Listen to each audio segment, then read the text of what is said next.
Hey everyone, Jeremy here. It is Tuesday night, and we're going to create some art. It's going to be awesome. I forgot what day it was. I thought it was Monday for a little bit today, and then I was thinking it was Wednesday. So hopefully it is Tuesday. Kind of sandwiched in the middle, split the difference. Hey, happy Tuesday, everyone. You may be wondering what we're working on tonight. So I just finished up a cat picture in coffee the other day. I was looking at it and I'm like, well, I've been trying to do like wildlife, but every now and then somebody might make a request where I paint a cat in coffee or even a dog in coffee, and I'm like, well, let me try doing a dog in coffee just to see how it goes. So that's what we're doing tonight. I thought, like a Labrador might work really well in coffee. I think the brown of the coffee would really look good for Labrador. So that's what we're going to try. We'll see how it goes. I've done a couple of like watercolor pictures of dogs in the past, and they turned out all right. So I'm hoping this turns out all right as well. Because like, if I can't do a dog in coffee, I'm gonna be in a lot of trouble because I like painting dogs and I like painting in coffee. So if I can't mix the two, this is gonna be a bit of a difficult time for me. But yeah, so I'm just gonna jump in and get started on it. Hopefully you guys enjoy this sort of thing. A couple of shout outs to people in the room. We've got Rome Dog, we've got OK Larry, we got Kid in the House. Yeah, enough for a party. Cool. Sorry, my dogs are kind of antsy tonight. They just had like a T-bone, like dog bone, so they're kind of like worked up. Hopefully they'll settle down here in a minute. So as you can see, I kind of sketched out already where I think the dog might be. I'm going to put this guy to the side. So I am going to get started with some of those like gravity effects that I work with in the past. I think this goes really well as a good starting point for the coffee paintings. Like I always seem to start with these down here, and I just think it's a cool effect. One of these days, I'm going to do a video all about painting in coffee and give some of the tips and tricks that I've come up with over the last couple of months. It's hard to believe I've only been painting with coffee for like, I don't know, like, what month is it? Like less than 5 months, because it feels like I've been doing this forever. I've done a couple of pictures with coffee in the past, but, for the most part, it's been the last couple of months. But it's pretty cool. People seem to enjoy them. I enjoy them. It's a lot of fun. So I come in, I just kind of dab in a bunch of copy here, and then I'm gonna like tilt the board. I always put this on like another board instead of just on my workspace, just so that I can get that gravity in here. And already I can see that that's working out pretty good. We got to grab a paper towel. Let me do that. So when it goes off the board, it kind of pulls down here. So I try to clean some of that up so that it doesn't go in my lap. All right, there you go. A little bit too much copy there. Want to get this other side over there. You got get a nice little drip there. If I don't get at least 2 drips, I don't feel like I'm doing it right. Of course, I can work with more in the future. In fact, I probably will add just a little bit more through here, just because I feel like this little guy, he deserves some more. Yes, there's no more bones, dog. You ate all the bones. Go lay down. Bedtime. Not really bedtime, but go take a nap. The dog just loves my attention whenever she gets fed. I gotta get some more gravity in there. There we go. Anyway, I think that's a good start. Clean up some of my mess here. Kind of line things back up. Put my little dude back up. Can't work without Geppetto. All right, so I think that's a good start. Now we can start adding in some of the form. So yeah, hopefully you guys' week is going pretty well. I know Tuesdays, it's a little early to even know what's going on with your week. I get that, but I like to. I think by Tuesday, actually, that's not true. I think by Tuesday, I have a good idea of how my week's gonna go. Um, just because like by Tuesday, I don't know, the universe has kind of kicked in and said, well, you're going to have a shitty week or you're going to have the best week. I don't know how this one's going so far. I think it's a good week, but yeah, by Tuesday, I usually know. That's the way mine goes. I don't know about you guys, but oh, I have an update for you guys. So the bottles, the whiskey bottles, the bourbon bottles, that auction ended yesterday, and I didn't notice, but mine sold. Mine sold before the auction ended. Like not even somebody didn't even bid on it. They just outright bought it. So they had two options. One was that you could bid on it, and I think the minimum bid was like 150 bucks.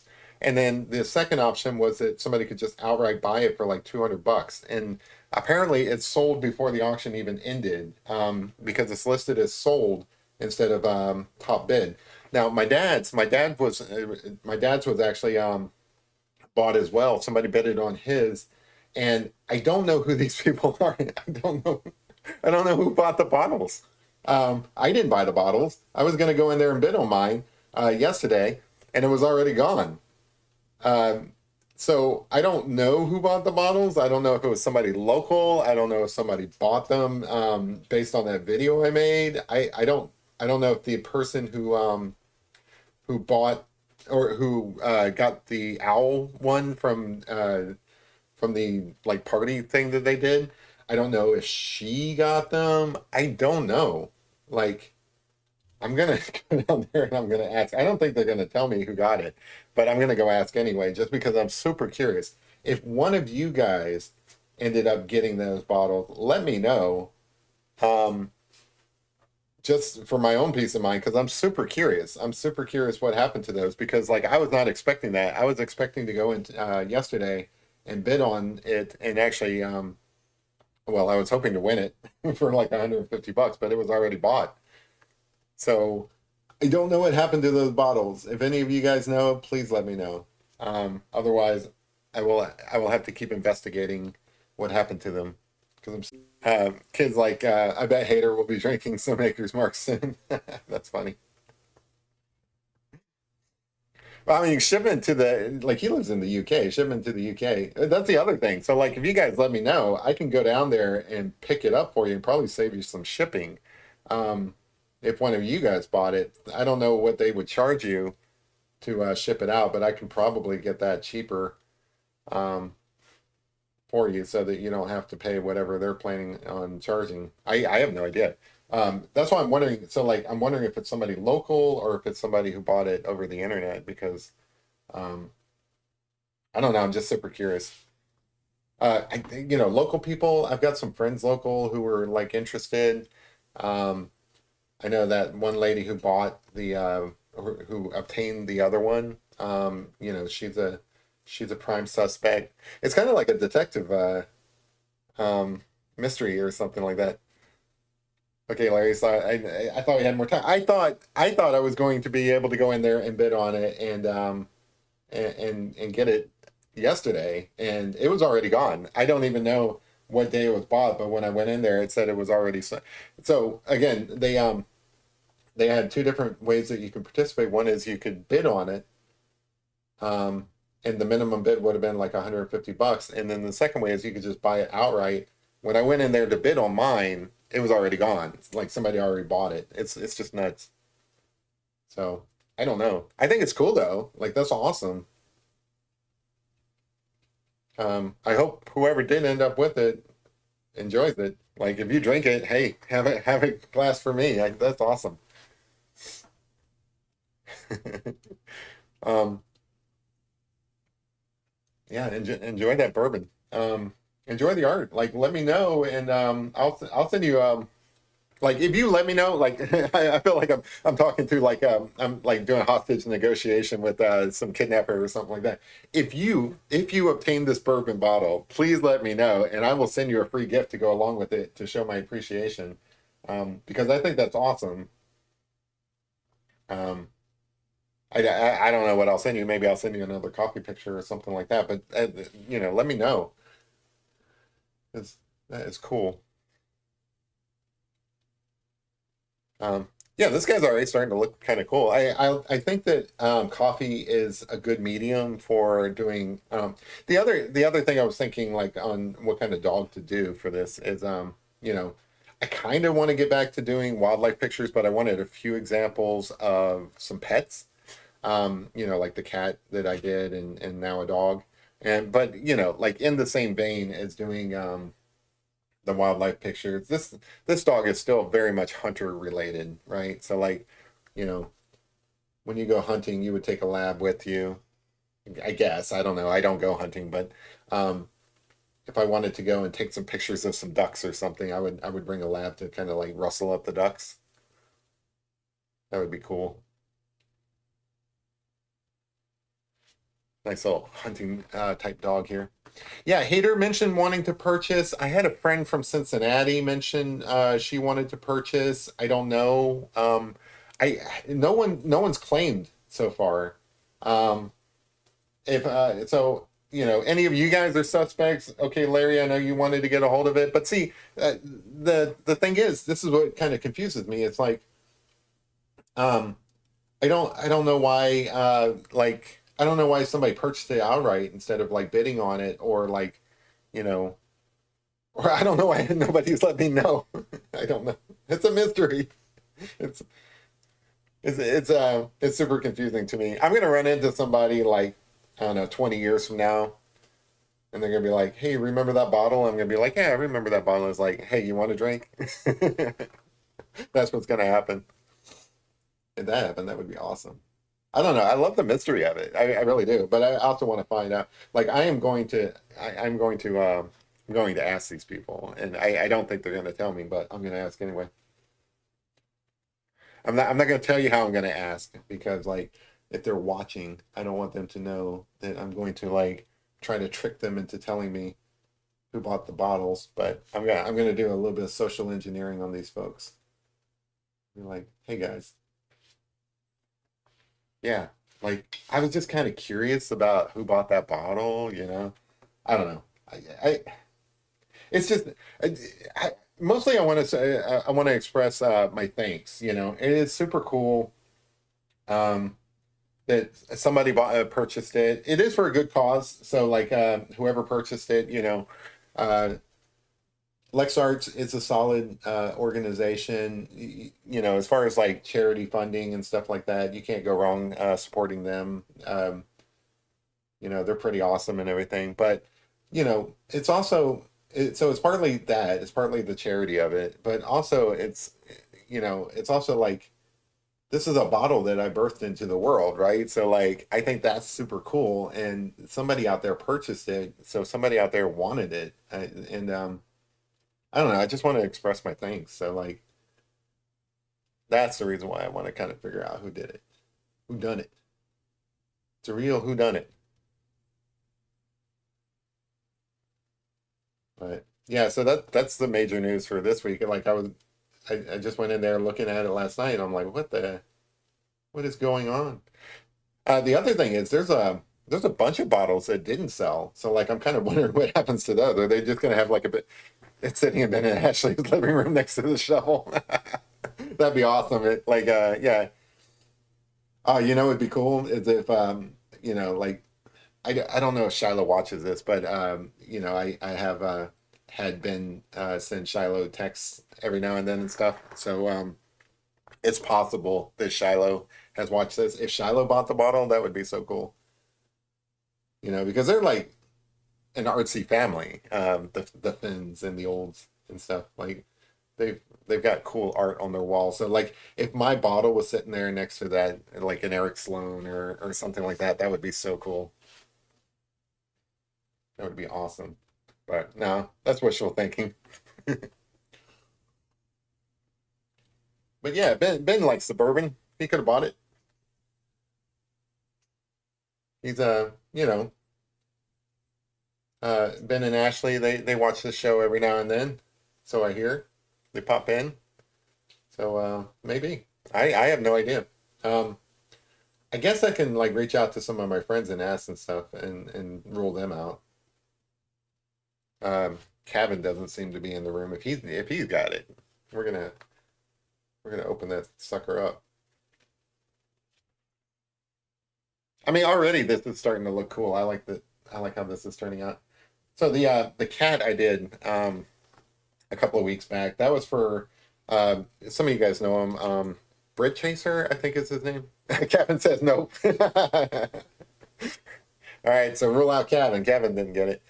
Um, so Bird Chaser is the owner of that cat. So that's on its way out there. Hopefully, he'll send some pictures once that arrives. It's off to the UK. I've sent a couple of pictures to the UK because like Just Dave, he watches the show. He's got some puppies that I've done in the past. It's always kind of cool to send artwork overseas because like I don't know, you get to feel like a big shot. I don't, you know, there's like if you're ever in a band or something that nobody knows, you know, you always hear them say we're big in Sweden or something like that. That's kind of how I feel whenever I send artwork overseas. Like, yeah, you may not have ever heard of me. I'm just a simple artist who does coffee pictures, but I'm really big in the UK. I think that's funny. I love how I laugh at my own jokes and say they're funny. Ben would have bought it if it was full of weed. Yeah, that's true. It's the wrong thing for Ben. I don't know. He drinks Bullet bourbon. I've seen him. No, he doesn't like bourbon. Sorry, he drinks rye. Maybe yeah. Maybe we can rule out Ben just because he doesn't really. He likes the rye whiskey.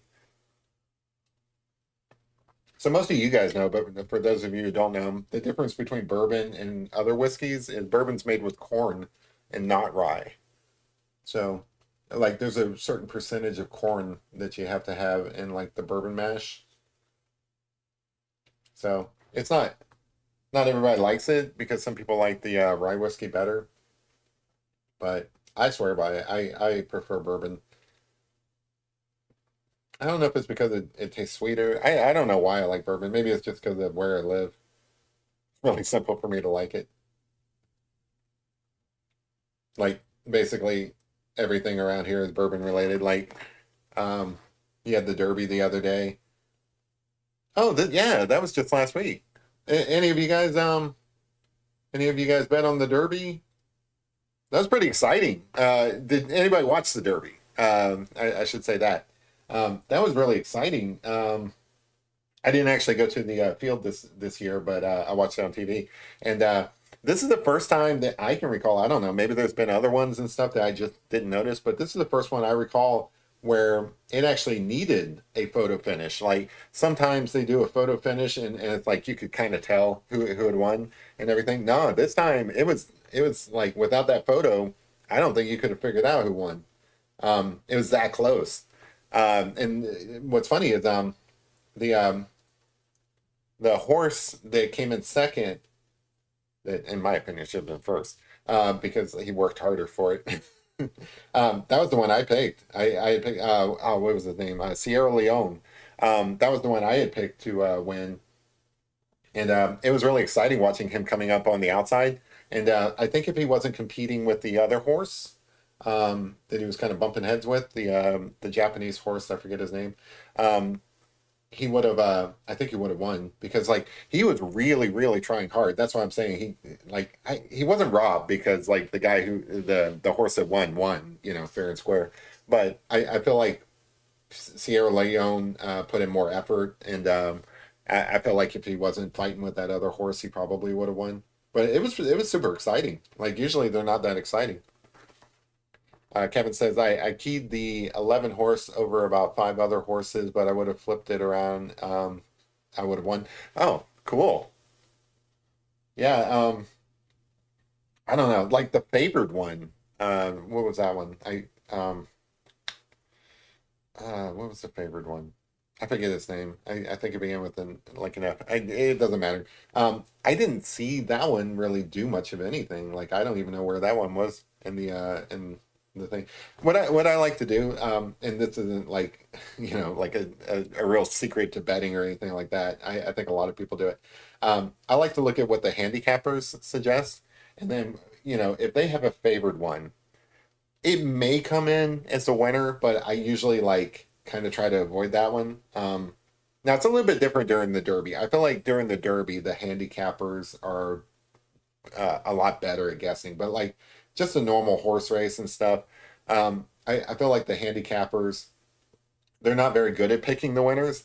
So I like to look at what they pick, and then I like to average them out. So like if two or three of them picked a horse is like second or third or something like that, that's the one that I might pick as the first. And that seems to work sometimes. I say seems to work sometimes. Like yeah, there's no it's not a very good betting strategy, but it does seem to work sometimes. I don't know if it's just like the what I notice or like confirmation bias or something like that from watching it happen a few times.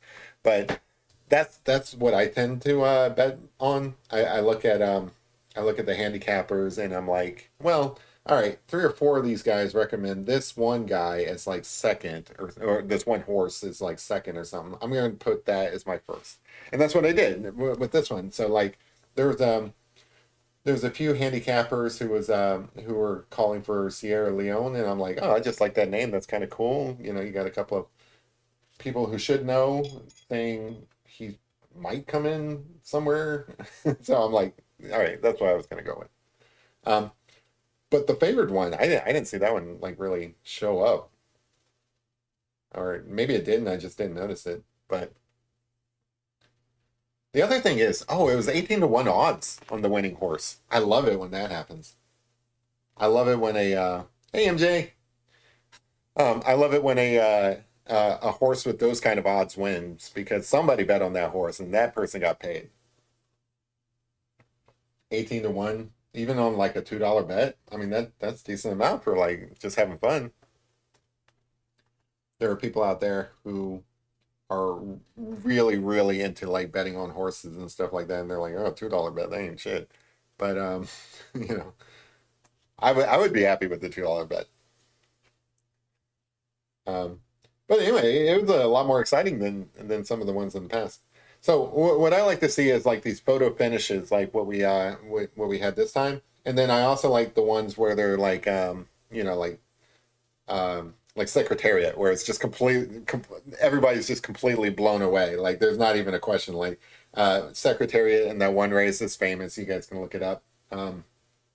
You know, he's just chugging along. He's like, yeah, I'm not even with these guys. These guys are eat my dust, you know. They're way in the back.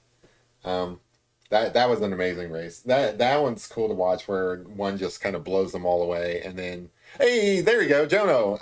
Jono Jones. I'm probably pronouncing that incorrectly. He's the Brit Chaser.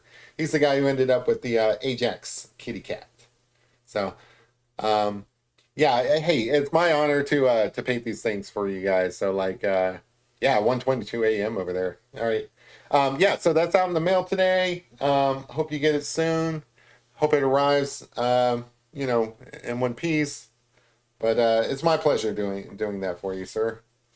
And I hope she enjoys it as well. I do like painting. So like this is nobody's dog. This is just a dog that I found on Unsplash. All right. It's so much more fun when I paint you know, your guys' dogs. So like, you know, even if I'm just doing one casually or something like that, it's still a lot more fun to be working on some recognizable dog so that I can say, hey, here's your pet. You know, I like that kind of stuff.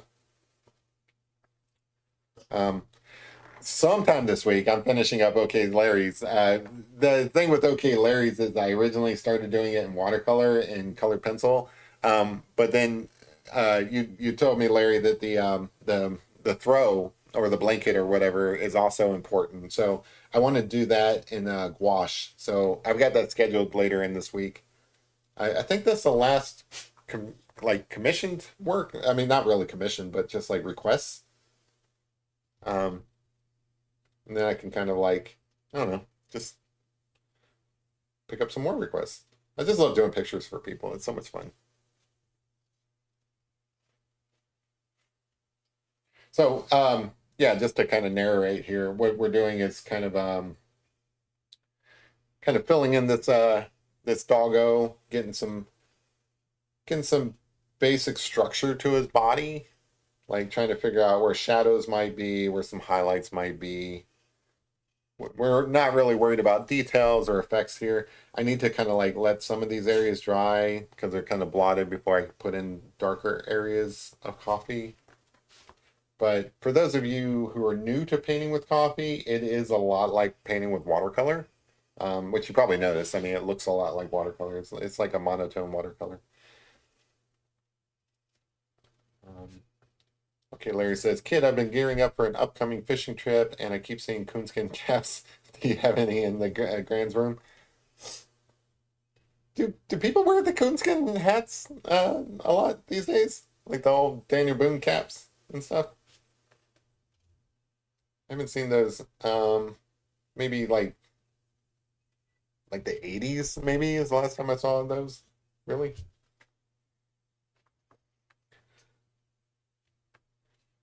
I guess things have a habit of making a resurgence. Can be back in style. I don't know. I'm not a big style guy. I don't really know. But obviously Daniel Boone was a big deal around here. I wonder if so like they had that TV show about Daniel Boone. I wonder if that was like a big popular thing around here. I feel like I feel like Central Kentucky during the 80s was a crazy place. Like nowadays it's a lot more cultured and refined, but I bet you it was nuts back during the 80s. That's my sense.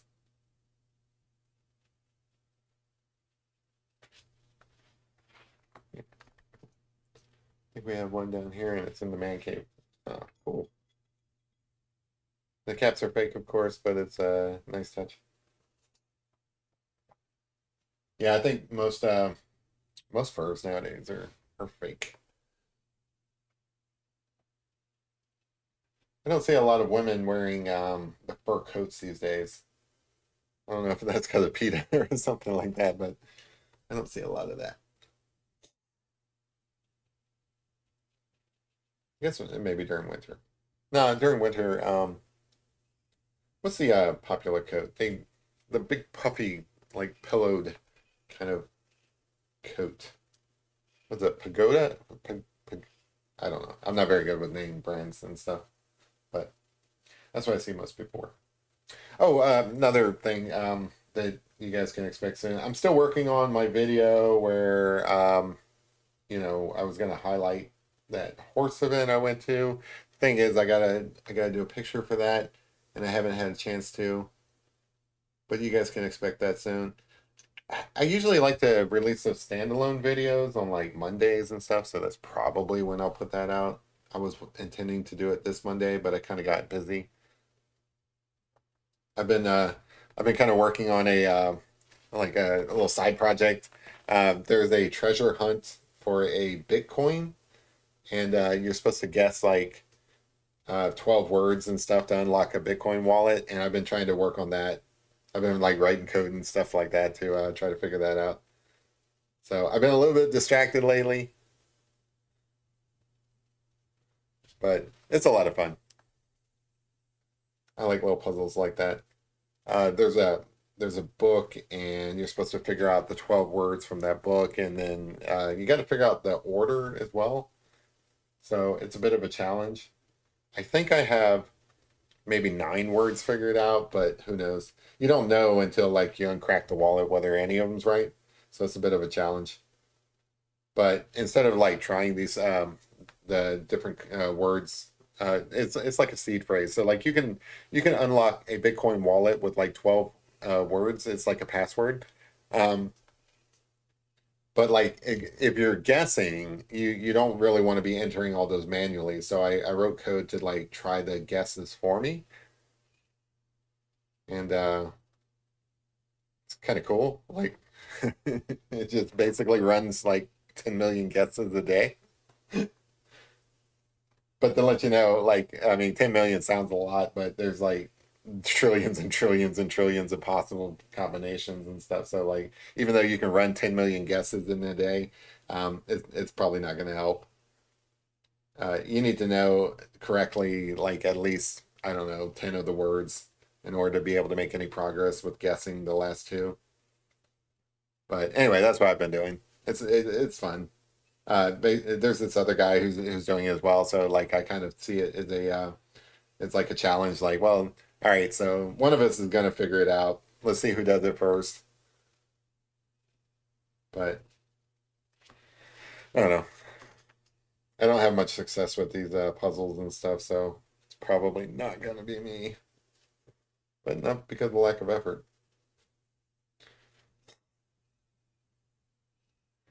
Kayak or deep sea, deep gulf. Oh, I would love to go kayaking in the ocean.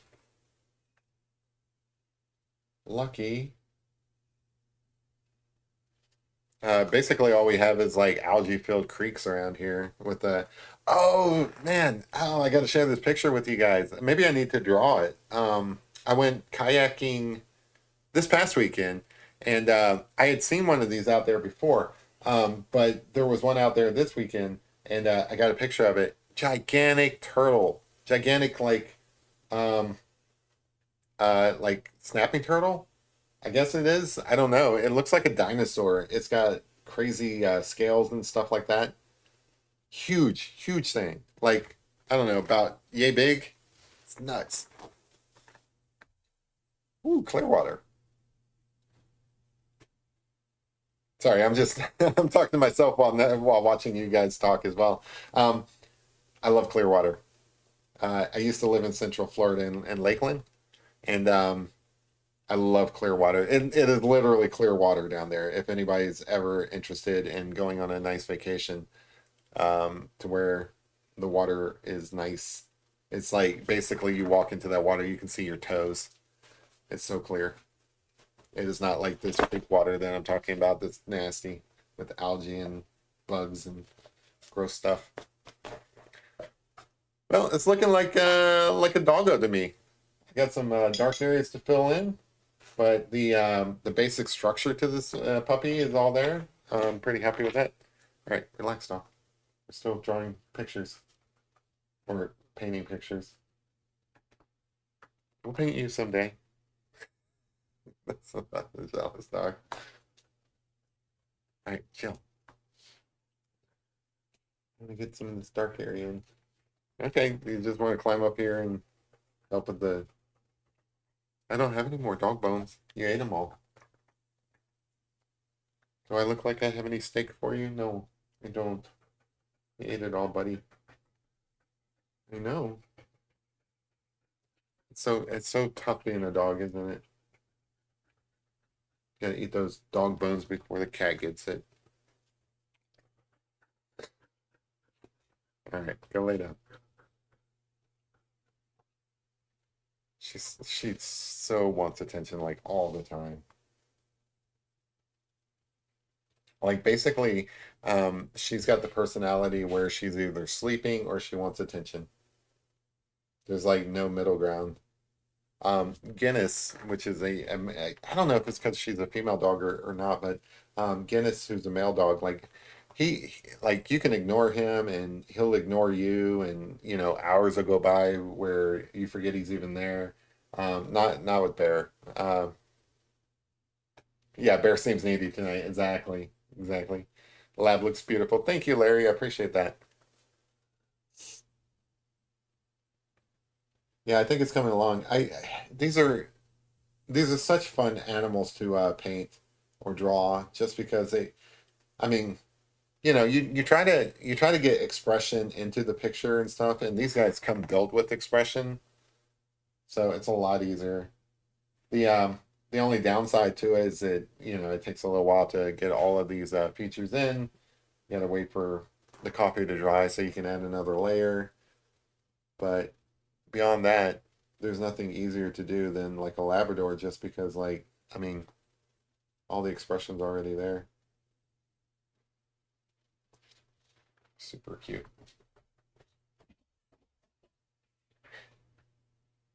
Go ahead, get some water. Have you guys seen any TV lately? I just finished up watching. I know it's a little bit late, it's like because it's been out on Netflix for I don't know a month or two. But the Three Body Problem. Have you guys seen that? I just finished watching that, and I don't want to put out any spoilers, but like I don't know how I feel about it. I feel like it needs a season two to make a lot of sense because the way they left it, I don't feel like I feel like if it got canceled right now, it would make a lot of sense. It's based on some books, so I think there's three books in the series, and I think I might need to read those books because it's so good. I highly recommend it. It's actually really good, but I felt like it was an incomplete story, and I don't like that. I don't like it when they put out something that's incomplete, and you feel like you feel like you watched it and you didn't really get a payoff. That's how I felt about it, and it's weird to say that because it's such a good show. Like I don't want to criticize it, but I have to kind of criticize it because like I was watching the number of episodes in the series, and I'm like, it's not really developing a much of a story here. Where's it going with this? And what like it's got like two episodes left. Like, how are they going to wrap this up and everything? Um, and the answer is they just didn't. Like it's an incomplete story. Um, so I kind of feel like I don't feel like I'm cheated in the story because there's not enough there to feel like you got cheated. It's just like I feel like there's more to the story that they just haven't shared yet. I guess you're supposed to feel that way, but you know how it is with these series. It's like it might be a year or two before they ever like create a season two. So it's like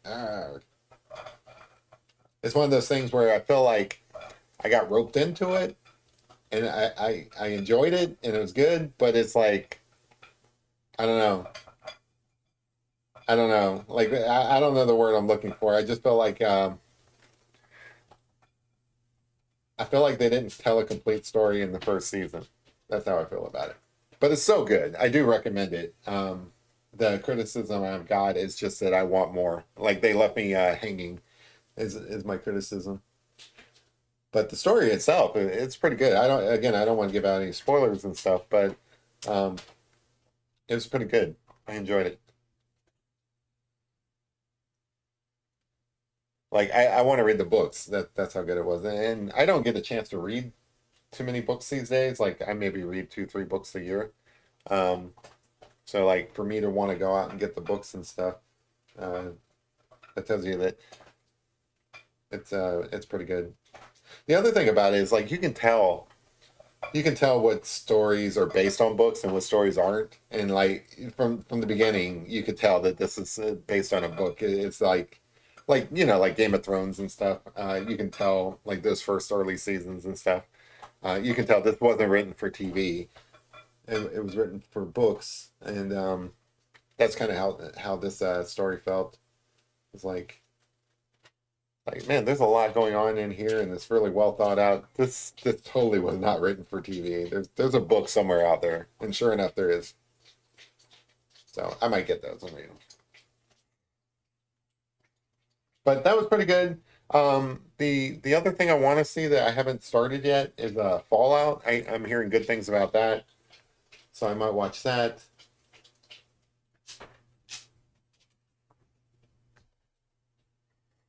Damn well, kid. Of course, I'm watching that X-Men '97. That's pretty good. That's really good. Like surprisingly good because the original was just a kids TV show and stuff, and I feel like the new version and stuff was made for adults. It's good stories. I wonder sometimes about things like that. I mentioned before, like X-Men '97 is based on a TV series from the '90s. What did I say? X-Men '97. Yeah, obviously it's in the name. But it's based on a TV series from the '90s. So I kind of have mixed feelings about when they resurrect these things. I feel like it's kind of cool because like I remember these things as a kid, so there's that whole nostalgia thing. But then also I'm like, don't they have any new ideas? Like, why are they resurrecting things from my childhood? Which I do appreciate. It's kind of cool to have that nostalgia and everything. But also, it's like I look at my nieces and nephews that are like in their 20s and 30s and stuff, and I'm like, did culture stagnate with my generation? It's like where are these nostalgia things for them? I wonder about things like that. I wonder, like I was into like GI Joes and Transformers and stuff. They should not be making movies about GI Joes and Transformers in 2024, or like Teenage Mutant Ninja Turtles. I remember those growing up. Like they're making really cool stuff about, with Teenage Mutant Ninja Turtles these days, but like also I don't know. Isn't there anything new out there? What's the new Teenage Mutant Ninja Turtles? Why are they going back to these old intellectual property and stuff instead of I just wonder about like has culture stagnated? There is a what was that movie? Demolition Man. I don't know if you guys remember that way back in the day with Wesley Snipes and Sylvester Stallone, and it's set in the future, and he's like a cop or something. I don't know, but anyway, they Sandra Bullock was in that as well. It's an old movie from like the '90s or whatever, but anyway, what I remember from it is that they had this in the future they had this radio station that they were listening to, and all it did was play oldies, and the oldies that it played was old commercials, like I don't know, like the Oscar Mayer hot dog song or something like that. And it's like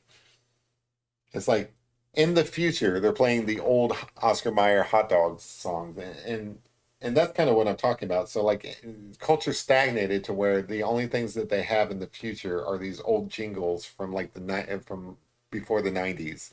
And I kind of feel like I kind of feel like that's where we're heading, you know, where they're not creating anything new. They're just kind of recreating all the old stuff. And I don't feel like that's an original insight. I feel like other people have that same complaint. It's just I see things like X-Men, even though I love X-Men, don't get me wrong. I love X-Men. I love anything Marvel. But it's like X-Men was from my generation. It's like where's the stuff from your generation? And I'm talking to the kids out there. Where's that stuff? Like, I guess you have some stuff like Pokemon and I don't know, like I guess anime nowadays and stuff, but it should be all that. It's like I should not have any sort of understanding of the stuff that's coming out now. I'm too old. I'm too old to have any understanding of what's coming out now. But I do, because they keep recycling all the old stuff. That's kind of my point. Anyway, I don't know. It's just what I was thinking of. I don't know why I have these thoughts. Maybe it's because I'm getting older. Look at this face. Isn't it cute? Yeah, it's sweet. I appreciate that. Yeah, this side of it, I think I'll get some more definition over here and it'll start looking good as well. I love these coffee paintings, and um, I guess it doesn't have to be coffee paintings. I just enjoy them so much. But like it could be watercolor as well. And I think I am going to try that. I might try that with that horse I've got to paint for that one video that's coming out.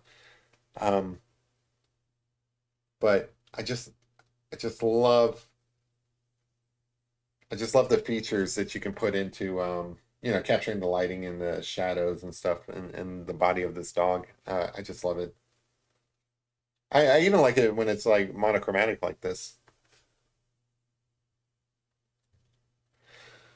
I have been trying to get outside my comfort zone and do more vibrant color pictures, as you guys have seen, like that bear. You guys seem to enjoy that. The Technicolor bear. Um, I am trying to do more of those. I've got some pastels coming soon that have some like more colors and stuff. So might be doing more pastel pictures that are colorful.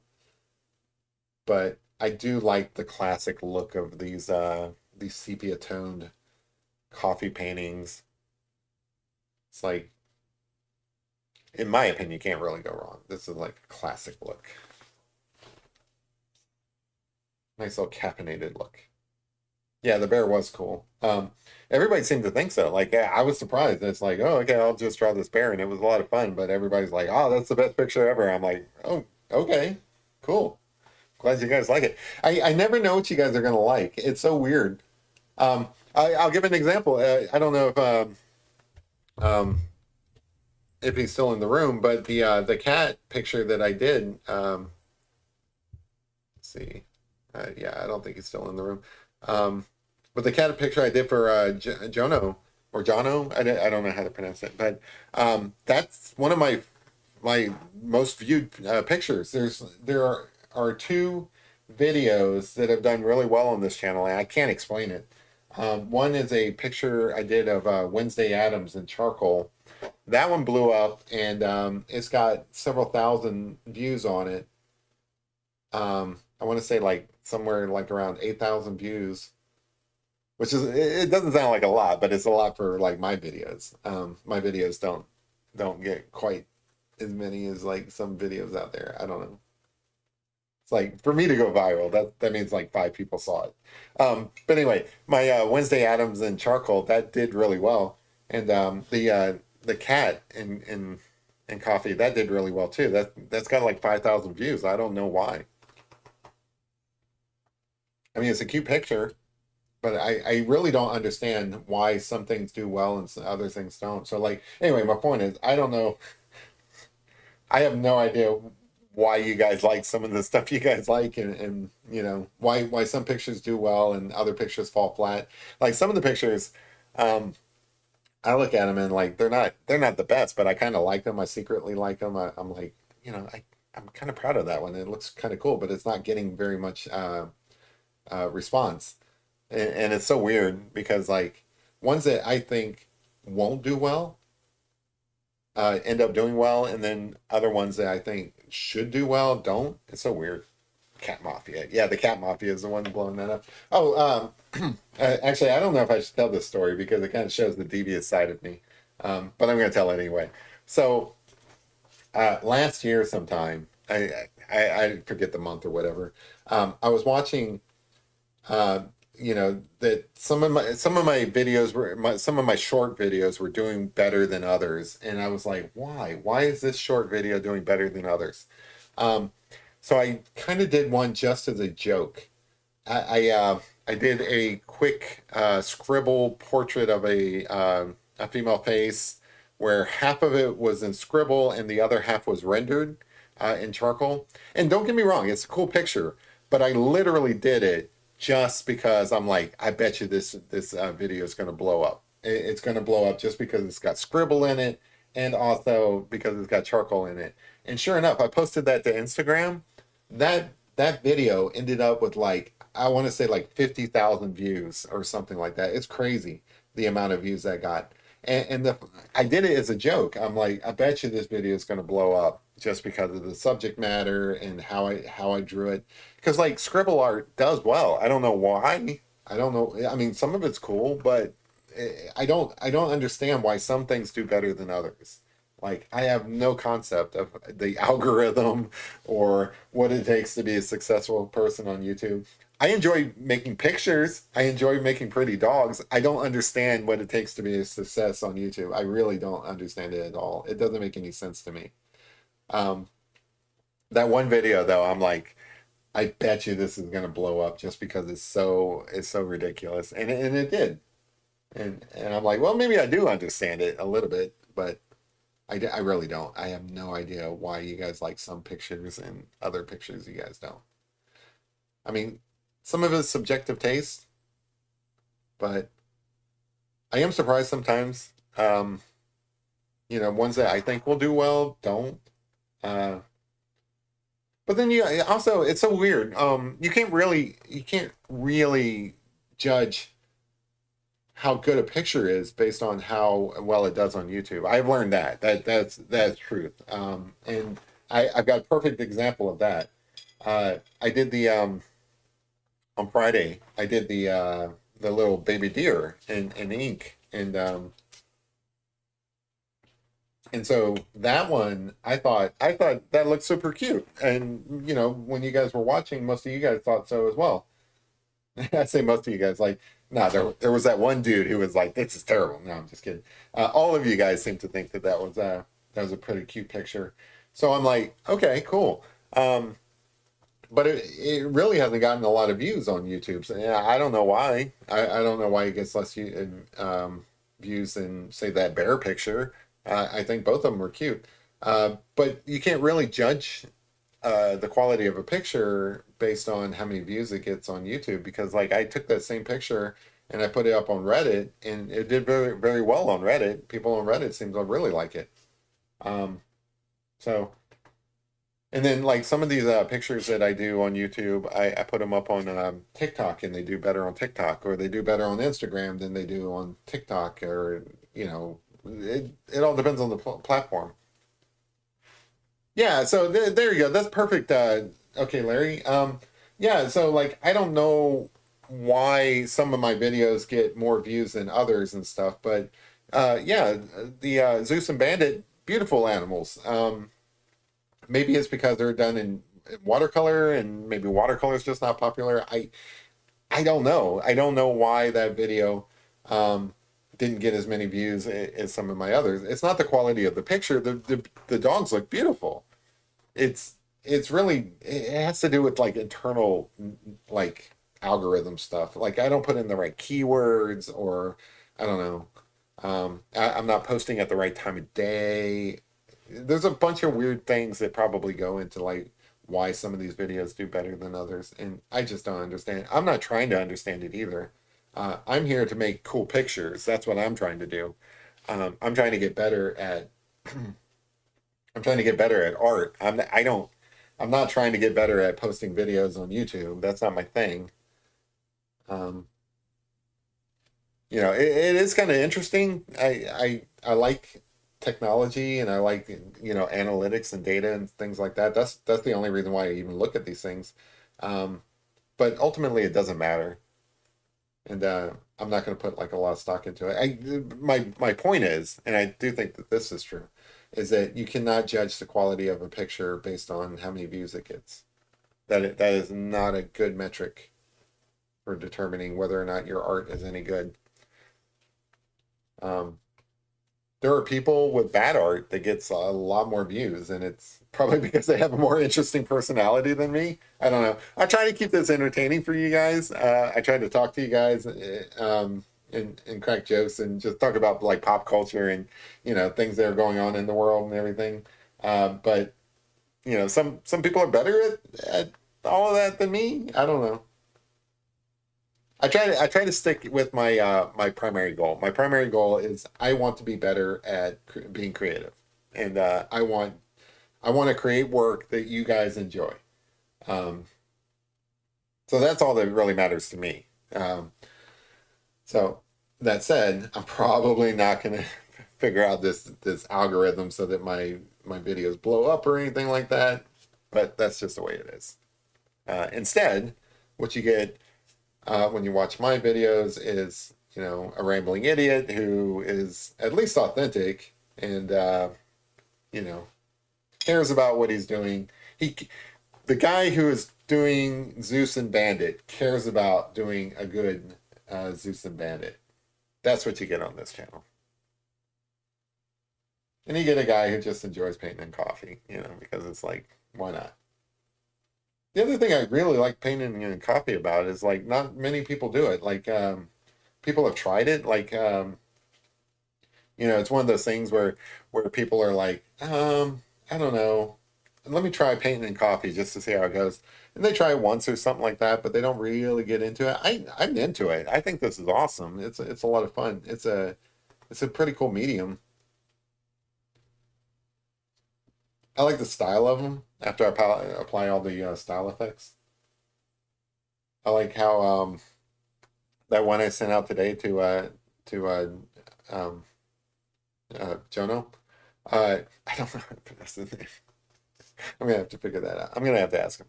Um, that one that I sent out today, it was so cool. It had all these like little pooled areas. They kind of crack and stuff, and it's just I just like coffee. It's so cool. I mean, I like drinking coffee too.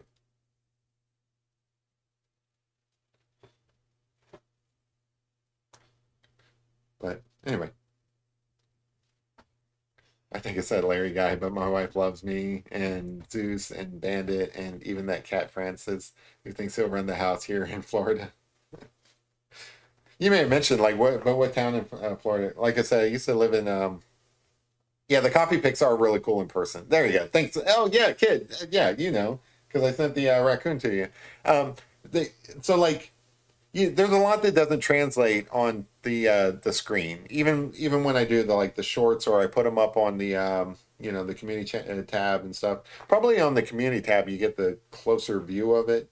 But yeah, there's like all these cool little things that like if you saw them in person, which that's generally the way art is. I like going to art galleries and museums and stuff because I like looking really closely at a painting and looking at how like this little brush stroke and stuff like was put there and all that fascinating stuff. There's plenty of that in these coffee paintings. You see the little pool of coffee and the little splatter here, the little splatter there. I love looking at those kind of things in person. Yeah, thanks, kid. That's a good point. Anyway, Larry, I used to live in Lakeland, so like I feel like that's kind of close to where you probably live. It's it's basically midway between Tampa and Orlando. It was all right. I lived there for a couple of years. What I didn't like about it is like it would be always like hot and muggy during the summer, and it felt like it was always raining. It's like every day it would rain for like 5 minutes and then be like super sunny and then like rain for another 5 minutes. That's my recollection of Central Florida. It's been a while since I've lived there though.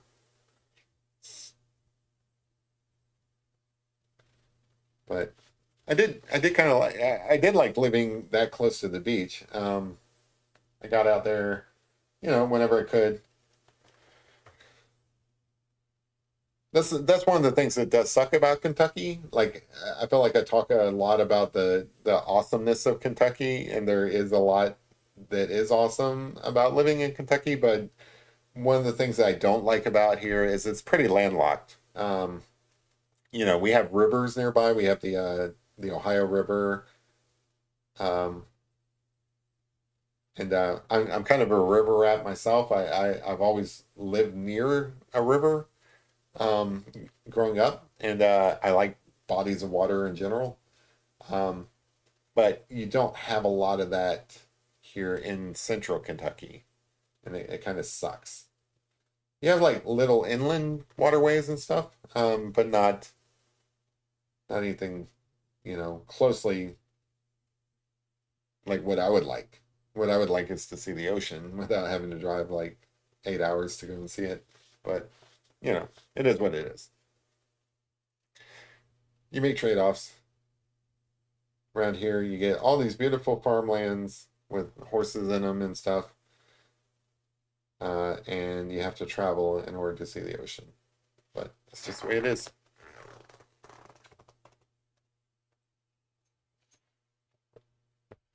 It's a cute puppy. I like this guy. How are we doing on time? Oh, we're doing all right. Cool. All right. Let me get some cool stuff down in his chest area. Because like a lot of this is dried, so I feel like I can add more to it.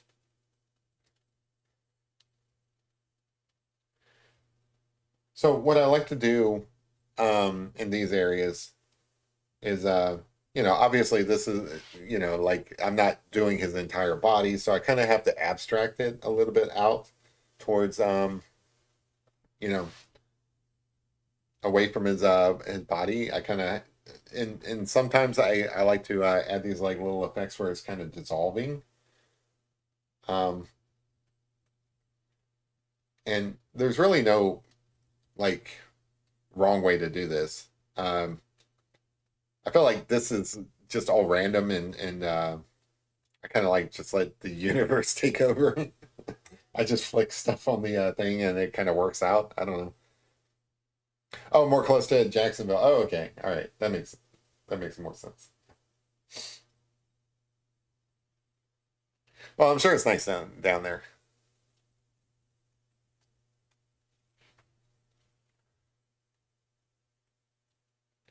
Yeah. I've done the road trip down to Florida a couple of times as well. It's like 13-hour drive, and it seemed like I'll tell you the problem with driving down to Florida from where I'm at now is the uh, the state of Georgia is so long. It's so long that once you enter Georgia, it feels like you're always in Georgia when you're on a road trip through Georgia. That's my only complaint. I love traveling to Florida, but if I ever travel to Florida, it's got to be by plane. I've done the road trip a couple of times.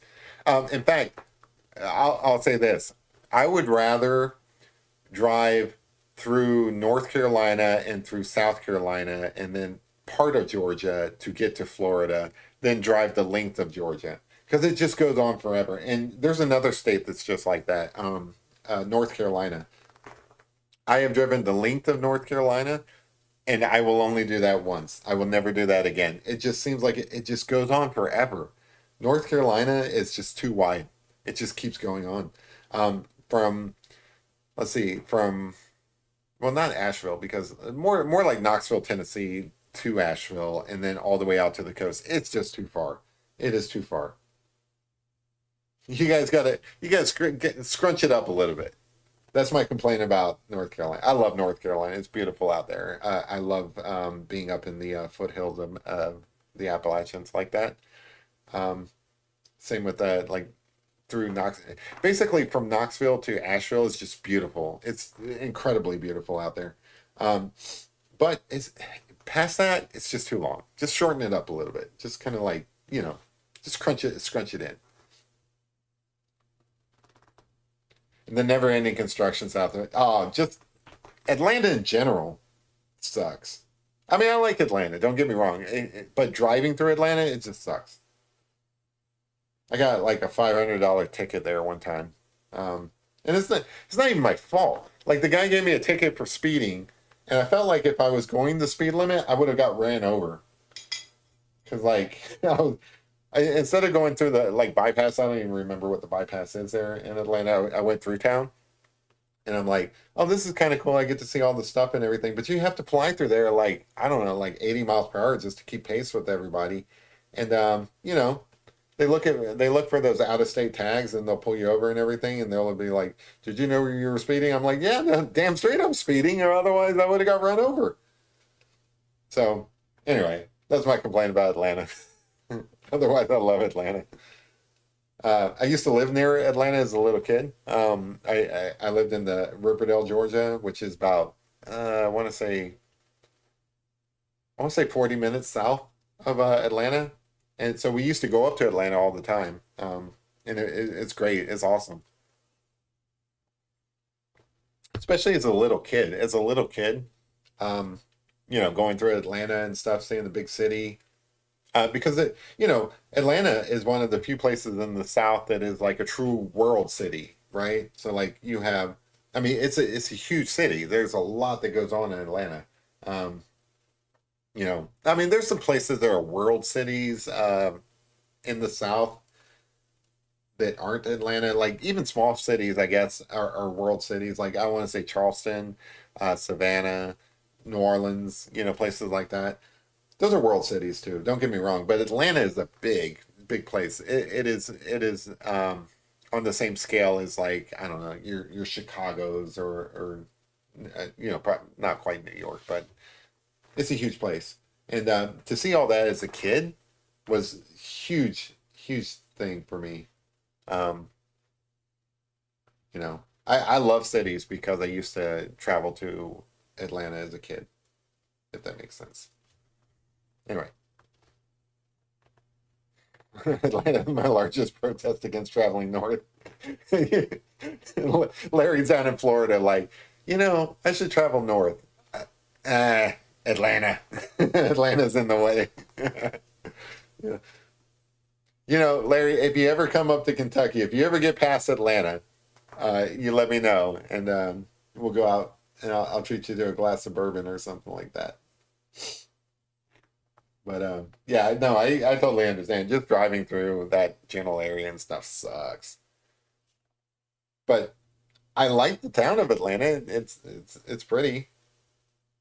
Um, let's see, I'm trying to remember. So as a kid, we would go up there. So my dad was in the military, and he was kind of stationed between Fort Gillem and Fort McPherson, which are two two forts that are in the same general area. So I don't know why, but I kind of like look at him interchangeably, like he was stationed at both. I'm sure there was some distinction there. He'd have to let me know. But um, we would go up to Atlanta whenever there was like something going on, like I want to say like the Macy's parade that was going on. Hey, because I can. Oh, it's all good, man. Like we record these. You can watch these on Wednesdays if you want. Um, but yeah, so like we would go up there for like the Macy's parade. I remember that as a kid. That was always cool. I was in the Boy Scouts. I've mentioned that a lot, but like apparently they just finished up their bankruptcy. So like I don't know, like what happened to the Boy Scouts? Is that even a thing anymore? I don't know. But yeah, I was in the Boy Scouts when I was a kid, and we would do like Boy Scout jamborees. There was like a big convention for Boy Scouts there in Atlanta. So I would go to the city a lot. Um, Trying to think of some of the other stuff we would go to down there. Stone Mountain, Georgia. I don't know if you guys are familiar with that. We would go there a lot. They had a laser light show there. I don't know if they still do that, but when I was a kid, they had a big laser light show there, and that was pretty cool. Um, Stone Mountain is like kind of a unique structure, where it's like just this weird like boulder almost like just sitting out in the middle of nowhere, and it's a really cool mountain. We would go camping there as in the Boy Scouts and stuff, and I would go hiking all over that mountain, and it's pretty cool. I mean, I think it's like some sort of like lava feature or something from like way back in the day, like maybe in I don't know, prehistoric times there was like a lava flow up there or something that created that big old boulder. But it's pretty cool. So I went camping there a lot. Trying to think.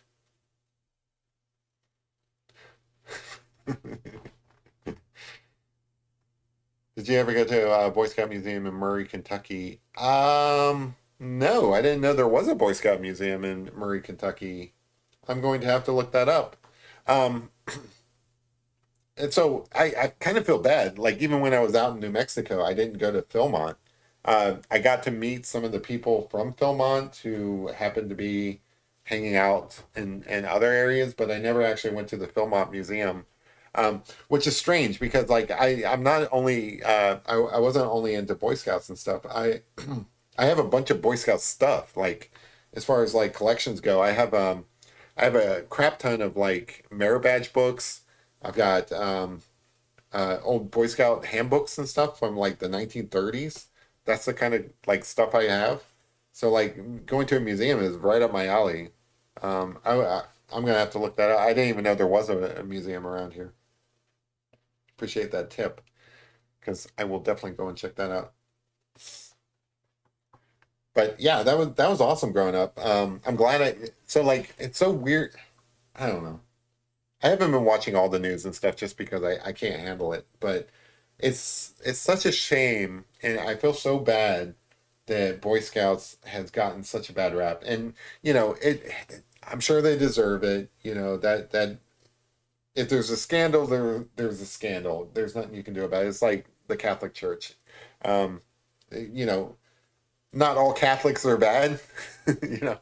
Uh, so I feel bad for the Catholics that kind of got like drawn up in the scandal of the Catholic Church and everything. But that's not to diminish the Catholic Church scandal. It is a real thing, and I kind of feel the same thing with the Boy Scouts. I don't want to diminish the Boy Scout scandal because like I don't want to downplay it because it's a serious thing, and it's a serious thing to people um, who have been traumatized and everything. So I don't want to downplay it at all. All I can say is my experience in Boy Scouts was not that. I had a great time in Boy Scouts, and it's sad to me that Boy Scouts went so bad.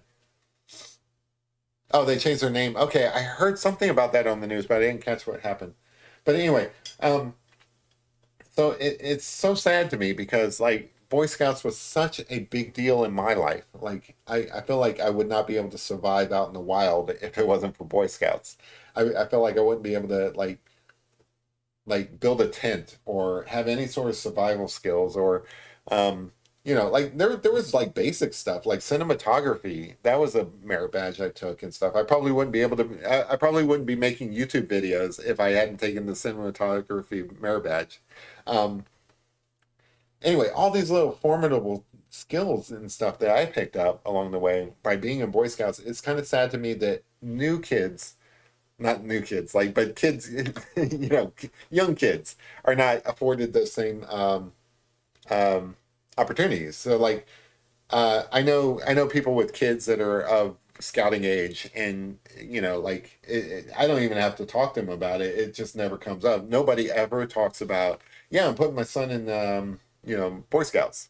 Nobody talks about that anymore, and it's sad to me because, like, you know, don't get me wrong, there's still other things. So like they may be like, well, I'm putting my kid in sports, or I'm sending my kid to some church function or something like that, some church group or whatever. So it's not like there's not things, but I remember Boy Scouts was my thing that because I can't say I got kicked out of Boy Scouts. That's funny. Um, yeah, I should have been kicked out of Boy Scouts. Like me and my friends and stuff, we were always up to no good in Scouts. But anyway, like it was such a big deal, Like I learned cave exploring. I learned to ski in the Boy Scouts. Like the troops that I was in, we did all kinds of things. So it's like so many life skills and stuff came from that. And I feel like we weren't rich or anything like that. We were pretty poor kids, me and my brothers growing up and stuff. So it's like, where else are you going to get these kind of like experiences? Um, anyway, it's just sad to me because it was such a big deal in my life to see that, you know, because of the scandals and the bankruptcy and all that stuff. It's just not, it's just not really things that people are into anymore. I never hear anybody ever talk about sending their kids to Boy Scouts. So yeah, the laser light show is very cool at Stone Mountain. Oh, they still got it. Cool. I mean, when I saw the laser lights, this was many, many years ago. I was a little kid, and it was like state of the art at the time. At the time, it's like basically, you know, there was Stone Mountain and, Pink Floyd concerts where you saw lasers. I can only imagine what people were like. I don't know. I was a kid, but I can imagine people who were on something enjoying those lights as well. I don't know. Yeah, I kind of miss living down south. I mean, I've lived up here most of my adult life, so it's not like I miss it that much. But I do miss living down south when I was a kid, because again, most of my extended family is from there. So like all my cousins, all my aunts and uncles and stuff, they all live in South Carolina, but they're kind of spread out to places like Georgia and Tennessee and North Carolina. Um, some of my cousins, I think, probably live in Georgia right now. I'm not sure.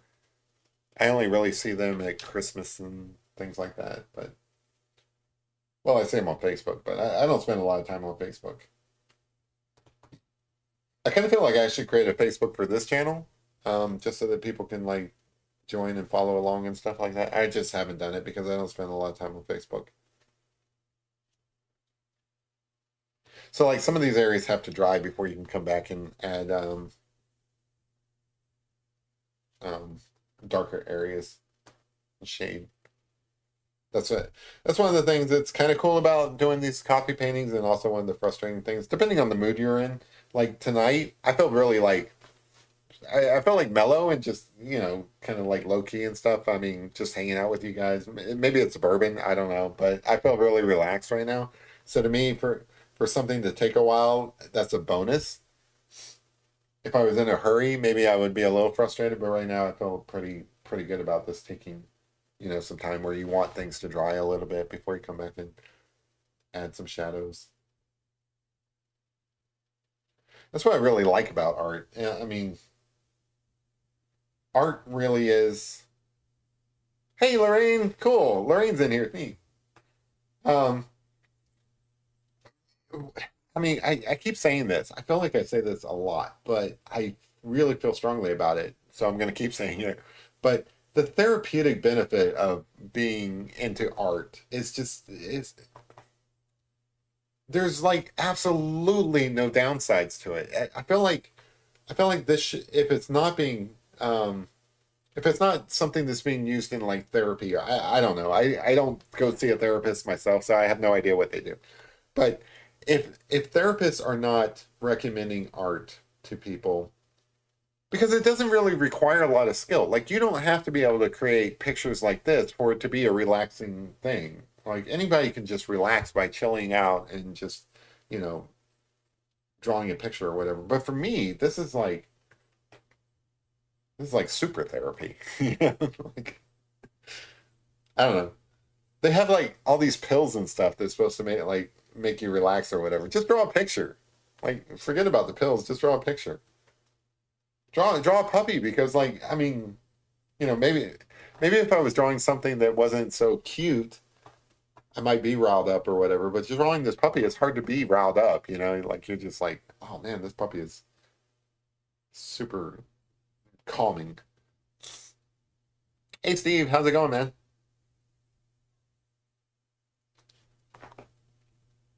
Um, I'm going up to Steve's neck of the woods soon. He lives up in Cincinnati. I feel like I haven't been to the Cincinnati Art Museum in a minute, and I want to go up there and check them out. They have it probably a little early for it. I'd have to look up the schedule, but they have like a summertime um, deal at the art museum where they stay open late on some Fridays, and they have like concerts and stuff like that. And it's always kind of cool. Like I've been to a couple of those in the past, and it's really nice. Like they're actually open until like I don't know 9 o'clock at night, which for like the art museum and stuff is pretty cool. And they have concerts. They have like food trucks out there and stuff like that. And you get to wander around the art museum. Not quite at night. It's not like a night in museum kind of deal where like things come to life or whatever. But for me, they kind of do. It's nice to go to the museum at night. So I feel like I'm going to be heading up there soon. I hear bourbon slushy is all the rage. Oh, that sounds good. Bourbon slushy. You know what's good? So sorry, I get too excited about this stuff. Um, So, for those of you who don't like, I know that not everybody drinks and stuff, but for those of you who do drink, I'm talking to you. If you really want to enjoy bourbon, the taste of bourbon, get some vanilla ice cream. Just plain vanilla ice cream, and then get some bourbon and make kind of like a bourbon float out of your ice cream. It is so good. I had some of that recently, just vanilla ice cream with bourbon in it. It's so good. And I feel like the weather is starting to get to the point where you're looking for like summertime things like that is really good. The other thing that is really good during the summertime is bourbon in your and like lemonade. Um, just get like I don't know, like country time lemonade or Tropicana lemonade. Doesn't really matter. Add a shot of bourbon to it. So good. Good stuff for the summertime. It's not quite summertime yet. It's still spring. Like they haven't even done the spring art time, like art shows yet. I think that starts up maybe next week. The one at Gratz Park.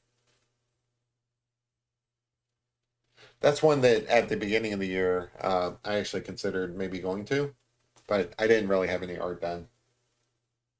I kind of feel like I'm falling behind a little bit on my goals now that I think about it. Like by this time, I was going to have 30 pieces of coffee paintings done. I haven't done most of those. I've got like maybe 10, 20. I'm going to have to count them. But I don't know. In January, I had the goal that I was going to create so many different coffee paintings and stuff. But you have to space them out. I don't regret missing that goal. Like I feel like if all I did was copy pictures, it would get a little bit boring.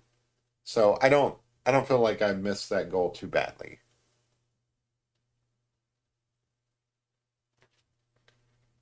Yeah.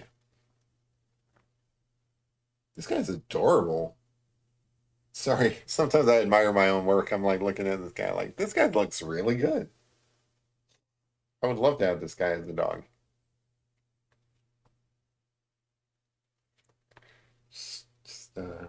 As a kid calls him, scoopable. It's a scoopable puppy. Honey bun. I feel like a lot of you guys are from down south. Do you guys know moon pies from Chattanooga area? Those are a big thing. I love moon pies. I mean, not quite the same thing as honey buns, but moon pies are great. I love moon pies. They're made there in there's a factory in Chattanooga. My dad, when he was in the military, he was a food inspector, and he got to tour their factory. I don't know if that was part of his job as a food inspector for the military or if that was some side deal or something. I don't know, but he brought home a bunch of moon pies. Oh, so good. I love moon pies. Moon pies with RC Cola. Oh, there you go. All right. Yeah, kids definitely from the South. Kevin says microwave a moon pie for 7 seconds. Man, that does sound good. Haven't had a moon pie since you were a kid because I can, man. You need to get a moon pie. Look, I don't eat them a lot myself just because, like, I don't know, you can't process them as well as an adult as I did when I was a kid.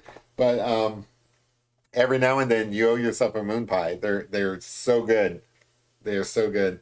The idea of microwaving one, oh man, that is inspired. Mama Q says, "Beautiful work, Jeremy. One of your very best." Thank you. I appreciate that.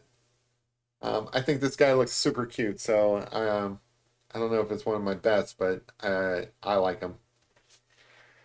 I, I keep wanting to name these dogs Fred, but I'm gonna have to come up with a different name for this guy. But I think he needs a name. Okay, Larry says, so they remade Fall Guy. Um, so I was curious about that. I'm glad you brought that up because I remember Fall Guy. Who was the guy? The same guy who played $6 Million Man was in Fall Guy. What I forget his name. Um, I was wondering if this is supposed to be the same thing. Like, is this like in the same kind of like is this the same Fall Guy just remade, or is this like a separate thing that has nothing to do with that? I was curious about that. What was that guy's name? $6 Million Man. I want to say his name was Steve, but I'm not sure. Yeah, so I was wondering if the remake Lee Majors. There you go. Ah, jeez, man, you guys are on it tonight. You guys are good. Peanut butter pies. Oh, that sounds good too. He had a mansion between Lex and Winchester on I-64. No shit. I didn't know that. I know that he went to like a Comic Con, I think, at one point. But anyway, all right. So Lee Majors. So is this a remake of Lee or like a reboot of Lee Majors Fall Guy, or is it just completely separate? That's what I'm wondering. I haven't gone to see it, but it's on my list. There's some movies that like you want to see in theaters, and then there's some movies that it's like, oh, I'll wait until it comes out on streaming. Um, I really like Ryan Gosling, but that one I'm like, maybe I'll wait until it comes out on streaming. I felt the same way about like the recent Ghostbusters and things like that, but I'll get around to seeing it eventually. I am super curious since it came out, like whether that was like a Majors remake or not. Growing up in New England, we were big on whoopie pies. Yeah, whoopie pies and moon pies kind of like the same thing, basically. But yeah, I know exactly what you mean. The only place that I've seen around here that has the whoopie pies is they have the little miniature ones. It's Starbucks. Like they have all of those little things. But yeah, whoopie pies are great. Yeah, I guess it is kind of a difference between New England and down south on which you embrace. I mean, whoopie pies and moon pies basically the same thing in my book. But yeah, moon pies. Oh, what's your favorite moon pies, guys? Like I like the banana ones. I'm not a big banana person, so like I don't like banana flavored things all that much.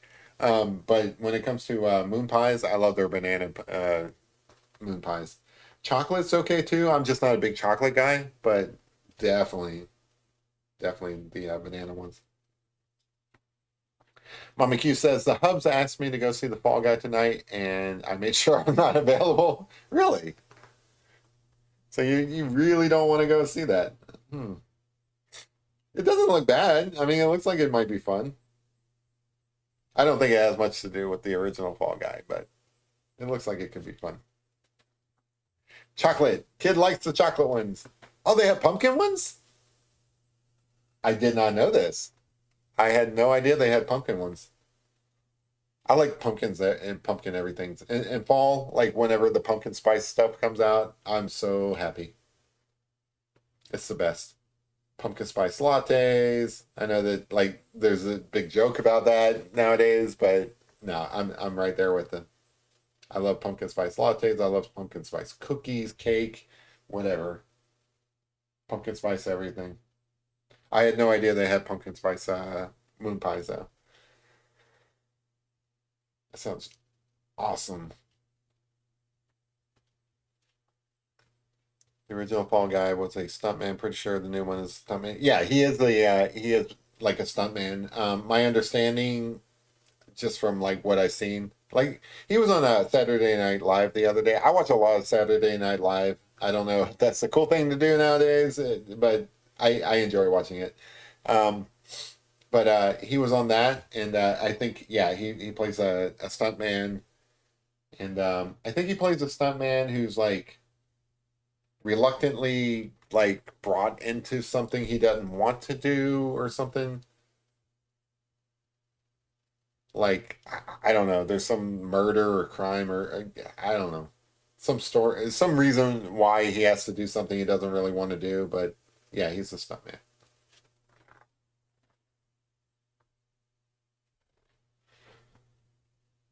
Did you see the Beavis and Butthead skit? Oh my God, that was so hilarious. Yes, I did see that. Yes, I watch basically every Saturday Night Live if I can. You know, like basically on Saturdays when I'm trying to get some work done or something before I go out and enjoy my day. I'll watch Saturday or Sunday. Sorry, on Sundays I'll watch Saturday Night Live from the previous day. Like before I go out and mow the lawn or you know whatever I'm doing that day. Um, so yes, I did see that. That is hilarious. Oh my God, was it Michael Day? Michael Day looked just like him. Oh, that was so hilarious. Yeah, Kevin's got it right. Yeah. So whenever they break character and start laughing and stuff, that's just hilarious. I love that. That was hilarious. I think he's a stuntman pretending to be the lead in the film because the lead went missing. Oh, okay, that makes sense, Mama Q. Yeah. Sounds like you want to go and watch it. I like Ryan Gosling. Um, you know, he's right up there with Ryan Reynolds. Is basically like go-to actors that are always fun. Um, go-to actors who are always fun. So Ryan Gosling, um, Ryan Reynolds, Paul Rudd. These are basically guys that are like, if they're ever in a movie, you know, it's going to be all right. Like it may not be the best movie in the world, but you know, it's not going to completely suck. I really feel that way about Paul Rudd. Paul Rudd is just a guy who's like, you know, doesn't matter what movie he's in, it's going to be all right. It may not be the best movie, but it'll be okay. Like I've heard mixed things about Ghostbusters, and you know, not everybody liked him as in the most recent Ant-Man movie, but it's okay. You know, it's one of those things like, well, it's not terrible. Like you said, I really don't. I really very don't need to see it. Oh well, maybe I will go and watch it. I don't know. Kevin Allen says 75. Don't know what that's about, but I'm sure that means something. How are we doing on time? This guy looks pretty good.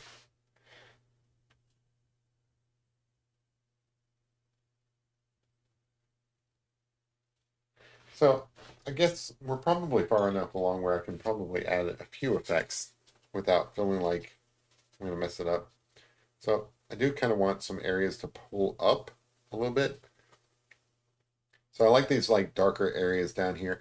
So I like using the coffee to represent like shadow with pools of coffee. So like as it starts getting into the neck area, I kind of want it to kind of like just kind of fade into this kind of dark area, and the dark area is best represented by just a big pool of coffee.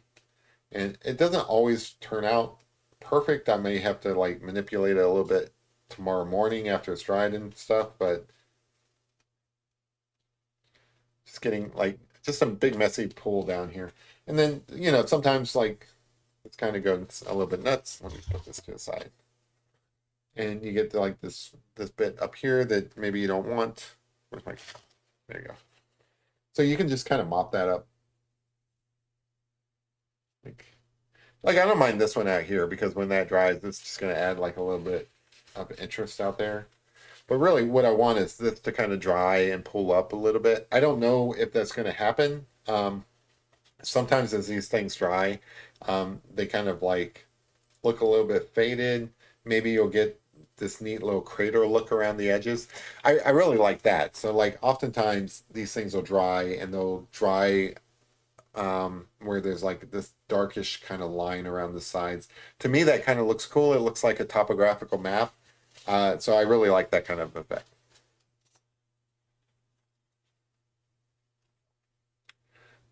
Geppetto looks upset. He's not upset. He's just bored. Kevin Allen says, "Do you ever do the rings on the broadcast, or is that post-production thing?"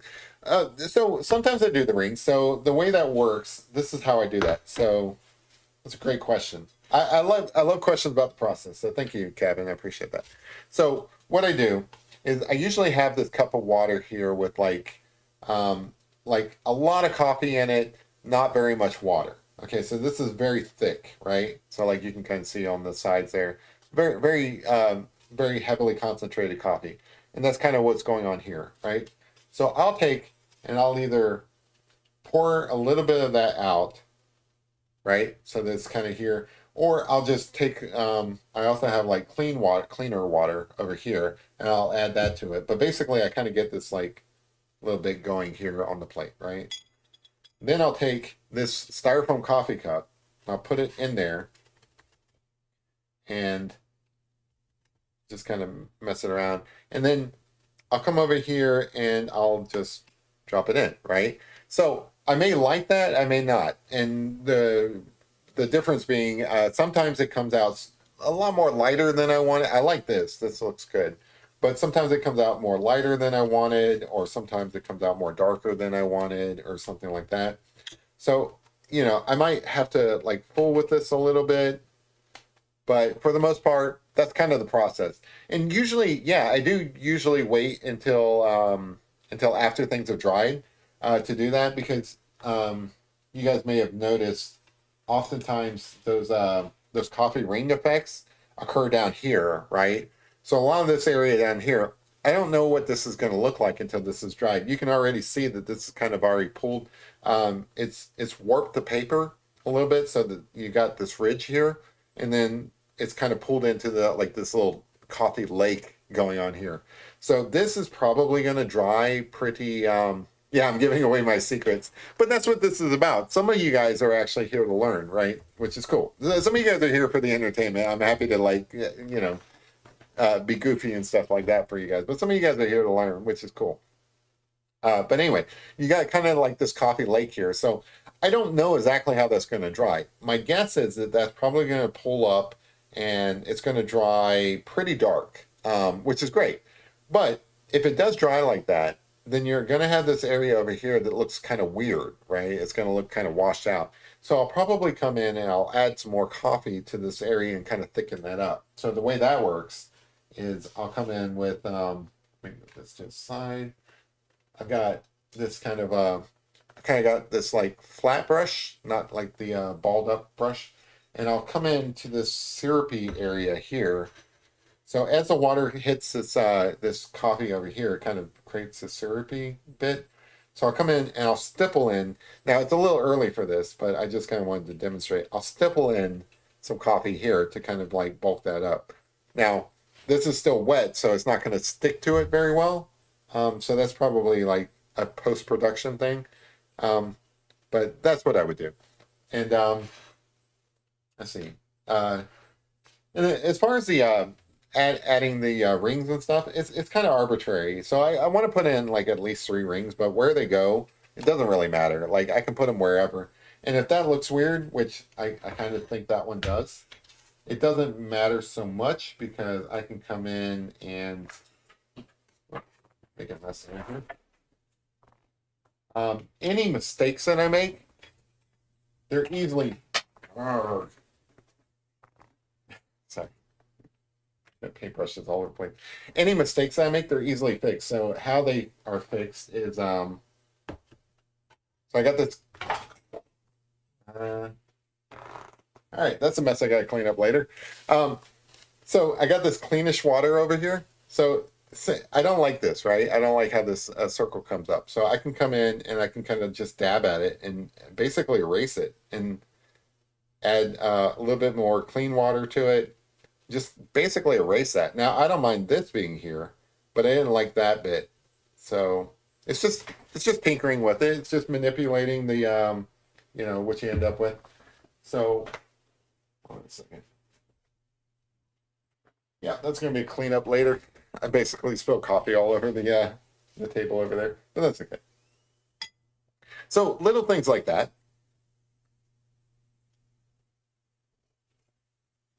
I don't want to talk about the time Bandit gave me a ringworm. Oh no. Now Larry is telling his secrets. It's confessional night, guys. Oh, embarrassing. Larry's coming out. So I do like how this pulls. So this is the kind of stuff that I think is cool in a picture because this is the kind of stuff you can't really predict. Some of this is skill, right? I want to claim skill at least.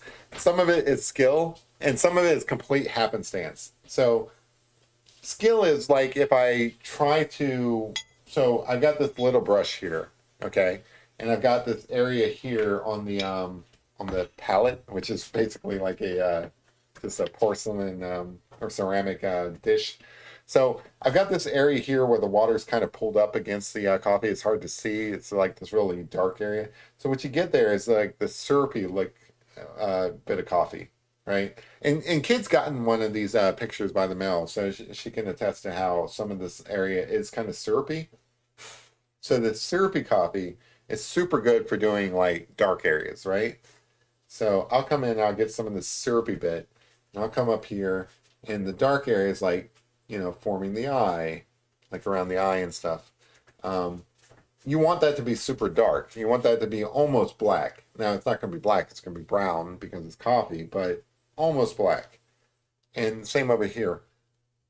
Now, this is what I would consider controlled, right? So, like, that's the skill. That's the drawing effect. And, like, you're painting, but you're basically drawing in those eyes.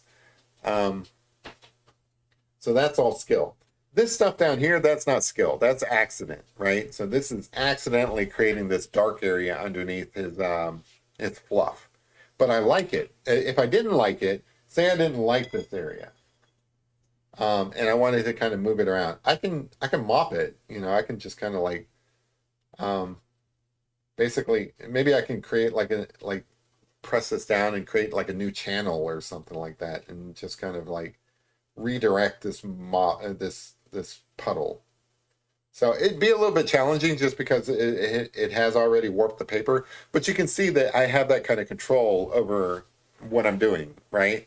So I'm not going to do that just because I'm kind of curious how this will dry, and based on how it dries, I might add like other effects to it. Like I'll probably mop in some coffee down here and everything. But anyway, the point is, some of it is skill, some of it is like, well, I don't know what the fuck's going on. And we'll just see what happens, Anyway, everyone needs a coffee painting. I don't know about all that, but hopefully you guys I find it as fascinating as I do because I'm the artist, right? I am the guy who's creating this, and I am personally like I'm personally enthralled by the process myself. I'm doing the process. I know how it's going to work. I know basically what's going on here. Basically, I don't fully understand it, but I basically know what's going on here, and even I'm impressed by how interesting things just happen and everything. Yeah, it's hard to explain. I drink a lot of bourbon tonight, so like it is tough to explain.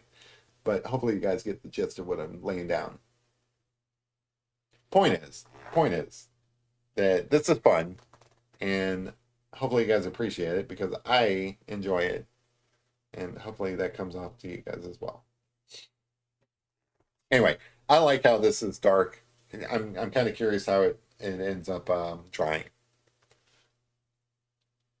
But you guys have seen some of these videos where you'll tune in one night and it'll look a certain way, and then you'll come back the next day and I post the finished picture or something, and there's all this extra stuff done to it.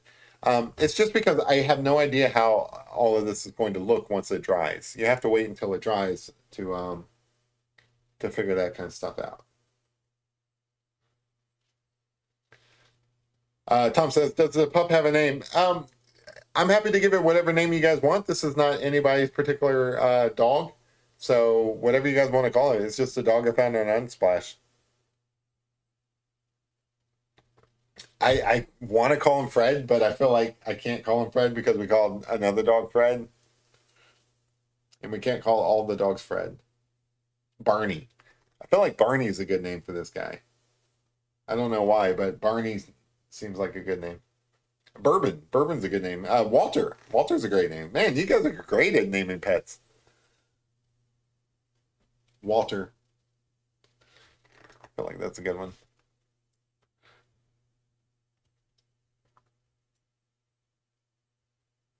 Yeah, but yeah, he's super cute. The pics look different because Jeremy gets up at 3 a.m. to work. So that's a true story. That is actually so close to being true. What happens is I like to keep this within the 2 hour mark, which I should probably rein this in pretty soon because we are coming up on the 2 hour mark. But I like to keep it within the 2 hour mark. But just because I end the stream doesn't mean I'm done, right? So I'll look at this and I'll be like, well, can I continue tinkering with it? And I might stay. So it is 9:43 here in the Eastern time zone. I might stay up until midnight messing with this, tinkering with it and so on. And then, yeah, and some of it I have to wait until the next day for it to dry before I'm like, okay, this part needs a touch up. This part is good. I'm happy with it. So yeah, I mean, I might actually get up at 3 in the morning and tinker with it some more. That's actually a true story. So also there are some parts where I don't like I don't like the dog to just be kind of like this floating head. I kind of want to put in features around him so that he looks like he's part of the environment. And for that, I do like to do like the splotches, just kind of random like splatters and stuff. And then sometimes, um, so this is probably going to dry to where it's kind of pulled and stuff, but I do kind of want to bring this down a little bit, kind of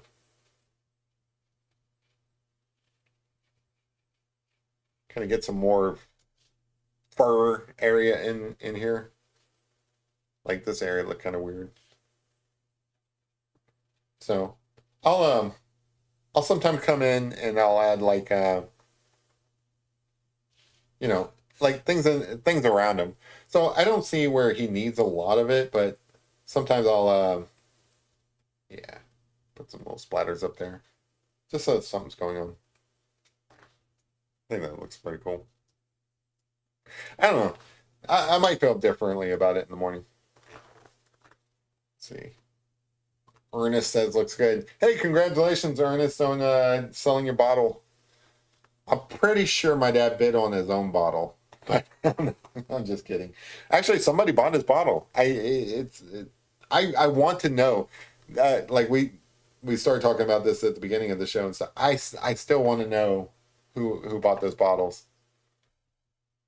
Larry's got to take off. Have a good one, Larry. I appreciate you tuning in. I am going to work on your picture later in the week. I need to get some more red in there. Right now, it looks kind of pink on that background blanket, but that is on my list to do this week. So hopefully, I can finish that up and get that out to you.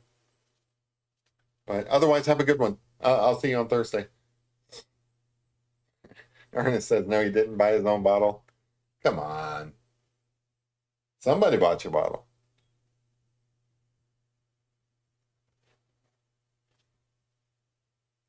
This guy looks so cute. So this has become, so it's hard to see on camera, but this has become like a hill. So I definitely have to wait for that to dry. There's a reason why I tape all this down. It's because the paper does warp with the water in it and stuff. It's just the quality of the paper. But once this is kind of like matted down after it dries, I can add a little bit more darkness. Like I really want to increase the kind of dark areas through here. And I can do that to a degree, but not really. Oh, the other thing I like about coffee paintings, Papa Purnell. um, the other thing I like about coffee paintings, it's like it's kind of hard to see, but there's like these little air bubbles that kind of come in here. I call them like granules, and that's kind of a cool thing as well. I like those. I can see like how some other artists might be trying to get rid of these things, almost like popping pimples or whatever. But I like these little air bubbles. I like when they dry. They do kind of like create these like little, I don't know, like little craters and stuff. But they're just like little air bubbles. I think it's a neat effect. So I don't try to remove those. Some of the things in here I try to fix up and everything, but other things I don't. Here's a good example of how you never know how it's going to dry. So you can see how the water here has kind of created this like neat little, almost topographical map kind of feature. Same down here, the water here has caused this to create like almost like lines around it. I think that's cool. Versus over here where the water is pooled and created these dark areas. I like that. I think that's kind of cool. These coffee paintings keep us grounded. Do you guys ground your own coffee? Like, I feel like that's a dying art. They used to have, at the store, they used to have the grinding machines, but I don't see those anymore. Like, it is hard to find unground coffee nowadays. It's usually ground, which kind of sucks because my espresso machine takes the whole bean, and I don't know what I'd have to do if like I only had grounded to choose from.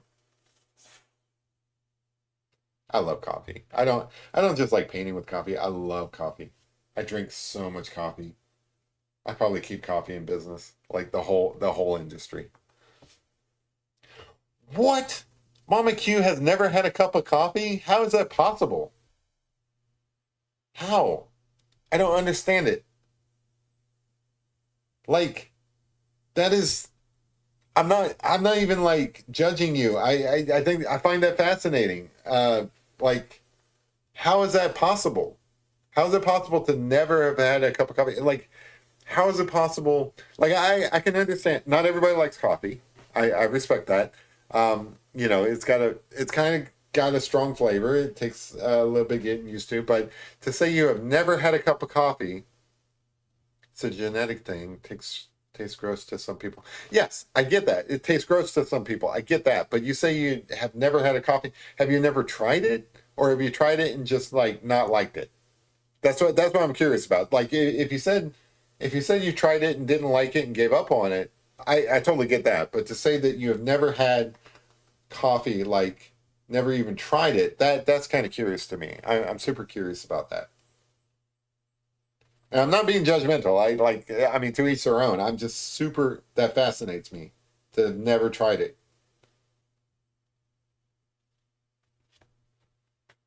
I like his mouth. You tried to sip and it was good. Okay, I respect that. Okay, that makes more sense. You at least tried it, and you didn't like it. I was more like stuck on like, wow, like to never have tried it at all. That just seems strange to me.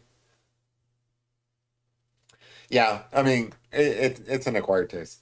It's like I don't know, like stout beer. Like I like Guinness, Guinness beer, but I realize that it's an acquired taste. Not everybody likes it. It's kind of like Guinness is kind of like the espresso of beer.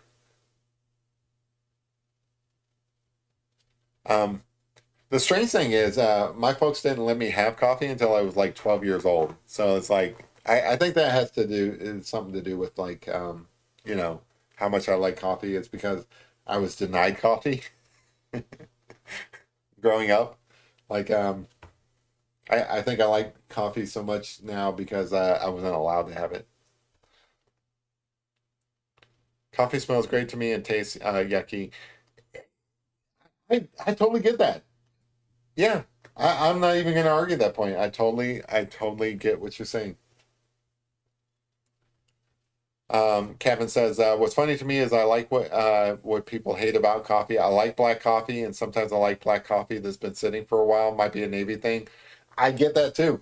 I am probably one of the few people who like gas station coffee. I like going to gas stations, getting coffee, getting like a 24 ounce of coffee for like a road trip, and just sipping on it throughout the day. And it's gross. Gas station coffee is gross. I totally respect that. Um, but I used to be a smoker, and smoking is gross. There's nothing great tasting about cigarettes. But I did that for many years. Finally gave up on that. But yeah, I totally get it. Some people do not like the taste of coffee. That's totally respectful. Yeah, the only surprise there was like never tried it. That to me sounded kind of strange.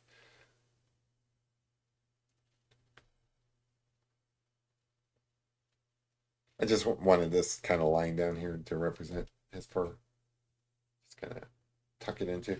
So this is where this like circle here, even though this isn't part of the circle, it becomes part of the circle. So I'm like working this like little line representing his fur into this circle, so that kind of fluffs out, if that makes sense.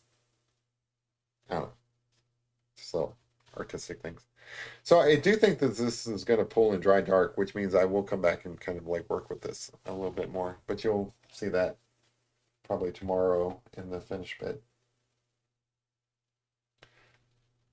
We'll occasionally have some Earl Grey. Kid says just add some bourbon to the gas station coffee. I love uh, so I do like Irish coffee. I do like alcohol in coffee, but I'm gonna act a little bit uncharacteristic here. So I like to separate my caffeine from my alcohol. So I like my bourbon, but I don't know if I like caffeine in my bourbon, and I like my caffeine, and I don't know if I like alcohol in my caffeine. Yeah, I like to keep them separate. To each thing their purpose. There you go. Thank you, thank you for not judging me. I made that joke the other day. I said Senka, and somebody called me on it and says like, is Senka even around anymore? And I'm like, I don't know, but I like saying Senka. Senka. All right, so I think we're probably close to calling this done. We're coming up on the 2 hour mark. I do think that the remaining features I probably have to wait until the morning just to see how they kind of render. So again, things like this, I think this is going to be a cool feature. I just don't know what it's going to look like until it dries. So I have to wait to fill that in.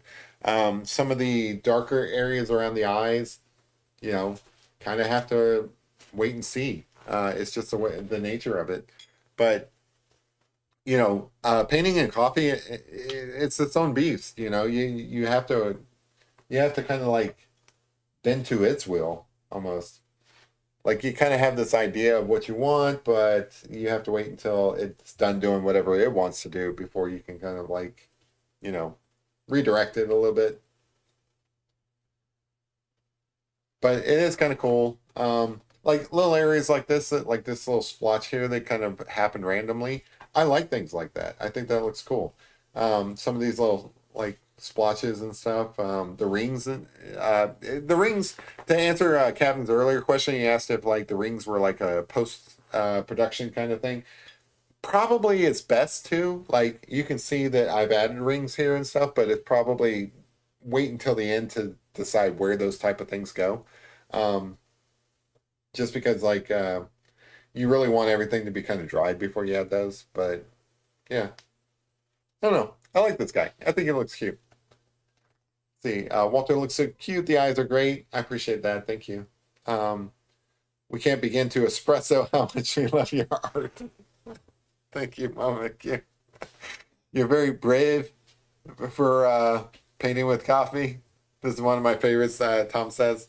Hey, I appreciate it. You guys are awesome. I appreciate you guys. I appreciate all the different puns. Like you guys always represent on those things. I feel like you guys should give all my paintings titles because like I have a tough time coming up with those, and I feel like you guys are the master of puns, and you guys can probably come up with those much better. Anyway, just wanted to add a line up here. And I said there was a pencil mark from before. I don't like to leave pencil marks uncovered. Anyway, I think this is probably a good stopping point for the evening. Like most of the features are in there, but we have to wait until it dries and kind of finish it up. The places that I expect to finish it up is probably add some more crusted coffee down here. I like to call it crusted. So there's a couple of maybe I will make a video about like all the different things that are involved in making coffee picture. But I do have some terms that I've come up with. I like calling this pulled coffee here. And then here it will end up being crusted coffee, which is basically I stipple in some coffee, splattered coffee, dripped coffee. Yeah, I could write a whole book on the coffee painting. It's kind of its own little thing. Lorraine says, Mama Q is on a roll. I agree. Kevin says, I think this is going to be an all-timer. Nice. All right. So, yeah, I'm probably going to call it an evening. I appreciate you guys hanging out with me. Let me get back to the full view. Um, I'll finish this up a little bit later on and post the finished picture to the community tab. So again, like always, I appreciate you guys hanging out with me on a Tuesday night. I know that you guys have to go to work or school tomorrow, so I try to be respectful of your time and keep it around 2 hours. I wish there was more time to hang out. One of these days, I'm going to do a marathon. I'm going to sit down on a Saturday or a Sunday, and I'm just going to like spend the entire day hanging out with you guys, working on stuff. But that is not tonight. You'll have to wait for that. So I'll be back on Thursday. Don't know what I'm going to work on. I still have the horse jumping over something video that I plan to release out to you guys. So keep an eye on that. Hey, if you guys purchase those bottles, the Maker's Mark bottles, and you want to or if you know who purchased those Maker's Mark bottles, I'm super curious who purchased them. I really want to know so that I can send them a thank you or something like that, or at least let them know how much appreciative I am of that. I think it's great that somebody bought them. It goes to support LexArts, which is a great program or a great organization that has a lot of programs for artists in the Lexington area. So whoever bought my bottle, I just reach out to me, let me know so that I can say thank you so much. But yes, Lorraine says, Guinness is ready. Guinness wants to go out and use the restroom. So let me go ahead and cut it short. I'll see you guys Thursday. I appreciate it. Thank you. Bye.